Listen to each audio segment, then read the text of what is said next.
I'm trying to be a Navy SEAL. At this time, I was still 200 and some odd pounds. I still had more weight to lose. So think about this. I put everything on David Goggins to be a Navy SEAL. It's like going to the crap table with your last $1,000. And you say, you know what? I'm going to put everything on this fucking, on black. And hopefully I win. If not, I'm broke. I put my whole life, a guy that was scared of the fucking water, a guy that could fucking taught himself how to read and write, on being one of the hardest motherfuckers on the planet. Think about that shit. A guy that came from nothing. I put my whole life, and I'm going to go out here and put everything on David fucking Goggins to be a Navy SEAL. Not to go be a fucking, Boy Scout or some shit. A Navy SEAL. And I look at that, and I did all this shit just to get the opportunity to succeed. That's what people don't fucking understand, man. And people see the end result. I remember that guy saying, my God, man, I can't believe what the fuck I've just done. I put everything, ruin relationships, ruin this, ruin that, put everything on. In fact, I have to become someone in this world or I'm no good for anybody. Where does that come from? Where did that compulsion, that drive? It comes from a disgusting place of not being fulfilled in your life, of afraid of dying, having never accomplished anything. That's a fear that some people run away from, that people don't want to face.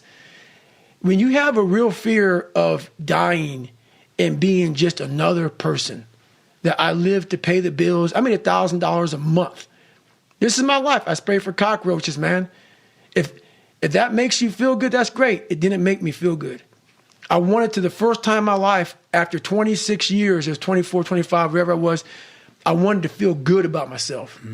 And that was the ticket for it. Yeah, I mean, you have this huge reservoir, this capacity to leverage pain and circumstance to drive change within yourself. Right. To be able to not be a victim, but to look at pain as your friend, as a catalyst for growth.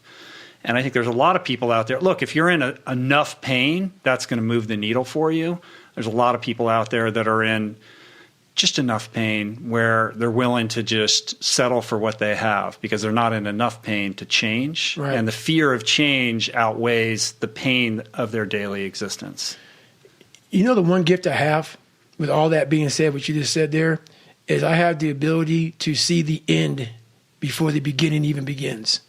And what that means is I know that to get to the very end, I can see it right now. So before I went to Buds, and I was losing all this fucking weight and shit, I saw myself walking across the fucking stage at 191 fucking pounds. That's what I had to get to get into the door. I saw myself 6 months, a year later, wherever it's going to take me to do it. I saw myself walking across that stage, getting that fucking certificate of graduation from Buds. And I was able to be there at 300 fucking pounds. And that feeling that I was nowhere near that fucking feeling, I was able to put myself there 1,000,000 times every fucking day. And that feeling of like, my God, that is going to feel fucking amazing. That's what made me suffer. That's what allowed the pain to be real and say, this is worth it. I want to feel for this fucking next 18 months. It took me 18 fucking months to finally become a Navy SEAL, to finally, just get through Buds. 18 months. It's 6 months. It took me 18. That's what woke me up every fucking morning was I'm going to put myself through this much fucking pain and suffering for a few seconds. That's all it is. A few seconds of joy. And it's so fucking worth it, man. That's what people don't get. So I'm able to put myself at the finish line, even though I have no finish line, but at the finish line of an event before I even start the motherfucker to say, how are you going to feel at the end of this?